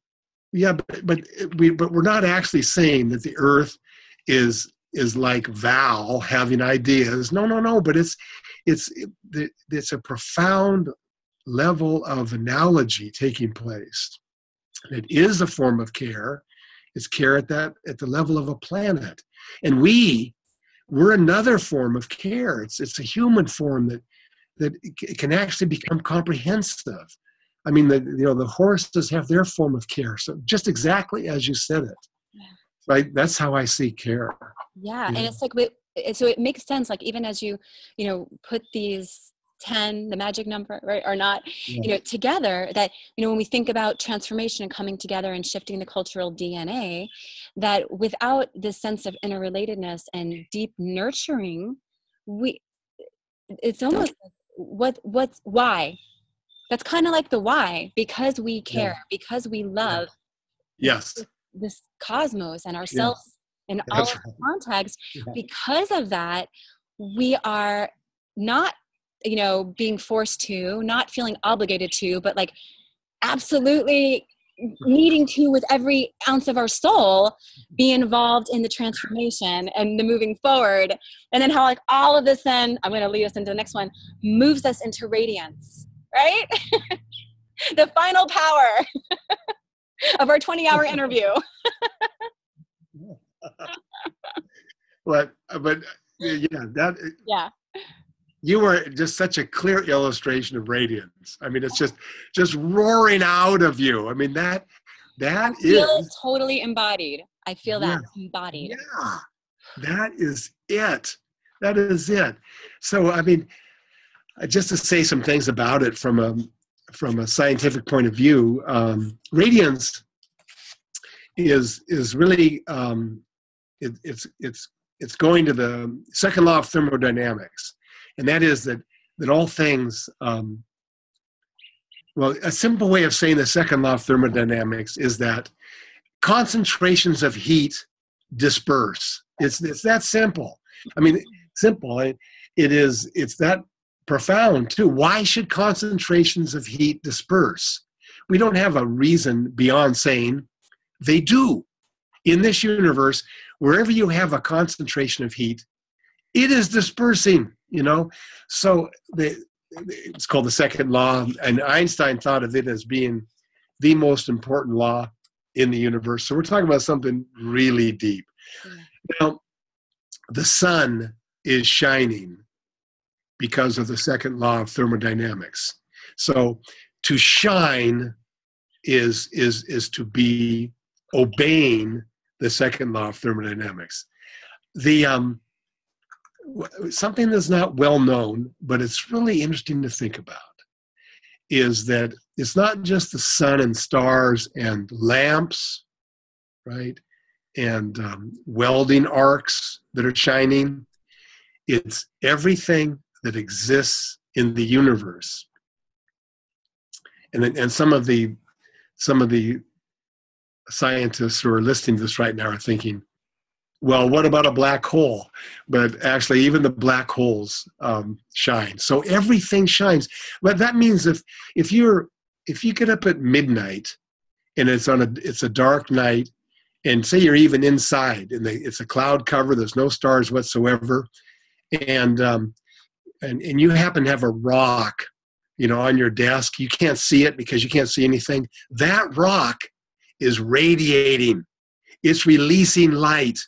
So, and our bodies are they're exploding with light.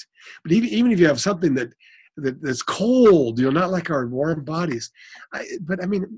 So to me, this is still about what it means to be a human. What's the role?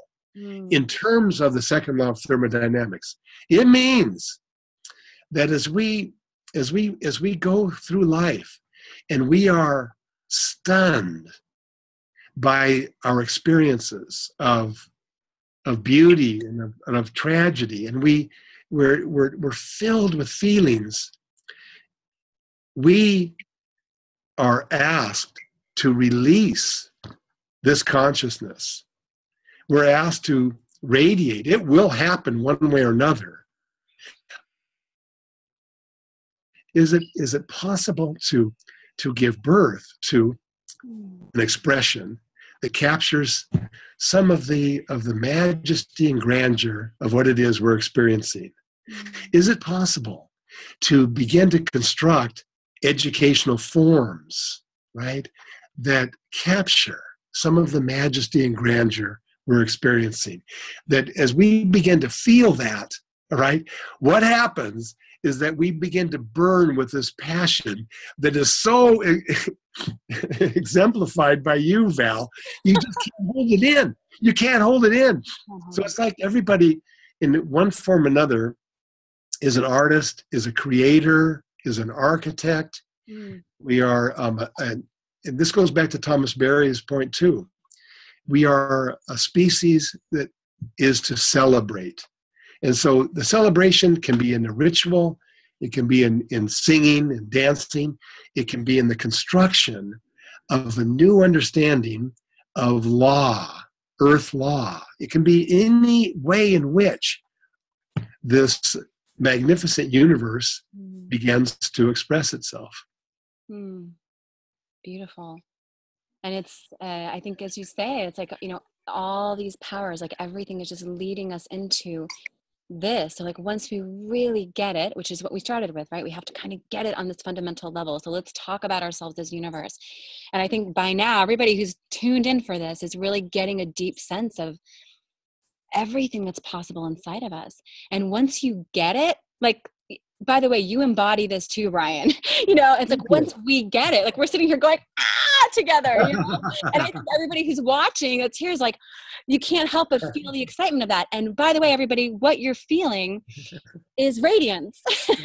You're feeling us radiating into you, and it's like creating this radiance in you. And this is how we all, just shine more brightly together, if you will. Like we're all like, really, emitting this light. We come together and we talk about the light. But here's like a real scientific way of saying, together we burn more brightly.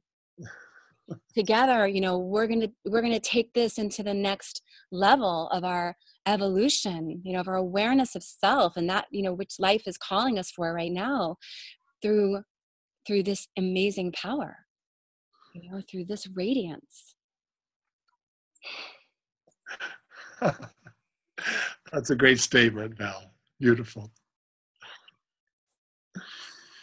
So incredible. I mean, so incredible, Brian, everything about this. And I feel like we're all so blessed to have this level of awareness and to receive from you, you're such a gift to our world. Your passion for this subject, your work, your diving in so fully and wholeheartedly has brought this to so many of us, myself.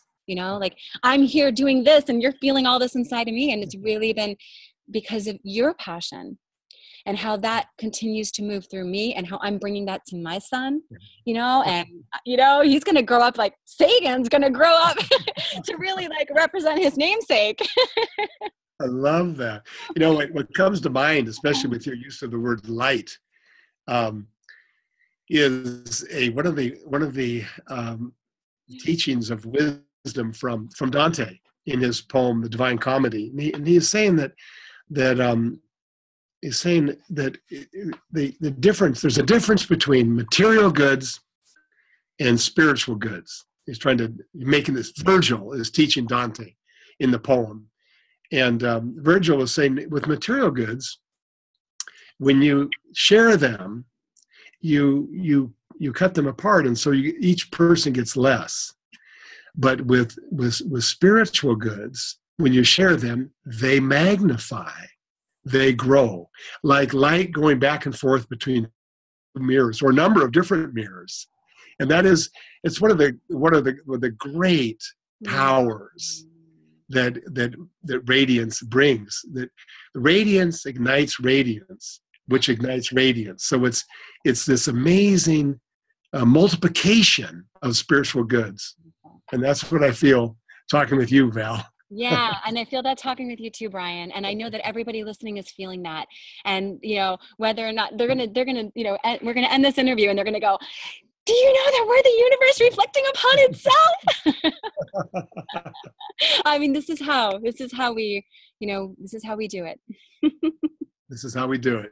Yes. This is how we do it. It's beautiful. Brian, gosh, this has been such an incredible journey with you. And I think I can't think of a more perfect way to begin this incredible journey in our summit, through this discussion we've just had. And I think, everything else we dive into from this point is, just going to be, people can hold this in their awareness and these different powers and really understanding how we're showing up. And so all the different ways and the different little, smaller topics we talk about within this context will be set into this much deeper understanding. So this has just been incredibly powerful. Thank you so much. Val, and thank you. And I guess I want to say, as a way of saying goodbye to everyone, that that I know all of the people that are about to address you, and they're magnificent people. And what you have coming is it's like a whole university curriculum put together in a very beautiful, accessible form. So it's amazing. The people you've chosen, they're amazing. So have a great journey. Oh my gosh, thank you, Brian. And I do want to mention, you're offering a gift, something that you collaborated with Carrie Brady, who's another one of our magnificent speakers and somebody who you have co-taught with, right? You taught together. And still do, yes. Still do. And this program, Nature and Eros, right? Yes. So we have this free gift that everybody can download right here. You take a look underneath the video, and it's this really beautiful article written by both of you, Nature and Eros. So definitely download that, everyone. Check it out. Also, Brian's websites are down there, so you can check out more of his amazing work. And I do highly recommend every one of your books. Every one of them. I mean, I can't say enough, and even your video series are absolutely incredible. They're from decades ago and moving into, more modern times. And there's just so much deep discussion, including a deeper journey into the powers of the universe. So just so much. Well, yes, Val, and let me just say too, that for those of you that I think the absolute best things I have to say, we have just covered. Val and I have just covered. So this is like the very core of everything I have to say. So, you don't have to feel like you have to go and study other things. I welcome you, but yes, we really covered the heart of what I would love to speak forth. So thank you, Val. Yeah, absolutely, Brian. I know you're just being humble too, because your work is so rich and it really does take diving into it. So I'm still plugging you. Thank you so much for being such an incredible mentor to me from afar, and it's been wonderful to connect with you. I have to tell you, like, out of all the conversations, I've been most excited to dive in with you. So I'm just so grateful for this opportunity, Brian. Thank you. It's my joy. Thanks, Val.